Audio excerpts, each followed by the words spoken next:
Trump is federalizing and taking over the DC Metro Police and preparing 800 National Guard troops to deploy in Washington, D.C. Hold on. I thought back in 2021 that was Pelosi's job.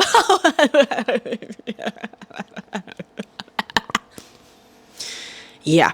So this is why you should ignore anyone who keeps telling you that they won't, instate martial law because the country is too big. This is not martial law explicitly, but this is an escalation clearly headed in that direction. And honestly, it's smart. It's smart because Washington, D.C. is not a state. There is no state governor to really stop him. There are ways to resist this and fight it, but it's a lot harder. The problem with this idea that martial law cannot or will not be imposed in the United States because it's too big is the fact that it ignores just basic history. It is very common for martial law to be imposed on a specific city or area, not an entire country. All you need is to make an example of a specific city or a few individuals. That's largely how enforcement works. Otherwise, you might also say, no, the police could never harm unarmed individuals because the country's too big to allow for that.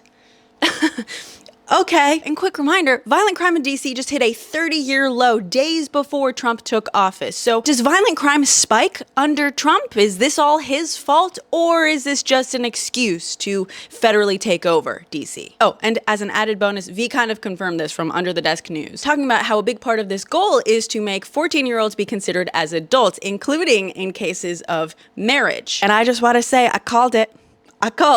As soon as he posted that dumb Truth Social thing, I called it 6 days ago. You can go back and check the receipts. Well, if it isn't Trump trying to normalize the idea that children as young as 14 are adults, this time using bogus crime stats. Of all times to really double down quite publicly on the whole age is just a number thing. Oh, buddy. And quickly, just to circle back, if Trump had all these powers to take emergency control over the DC Metro Police and send in the National Guard, why didn't he do it in January of 2021? I hope you're proud of yourselves, Republicans.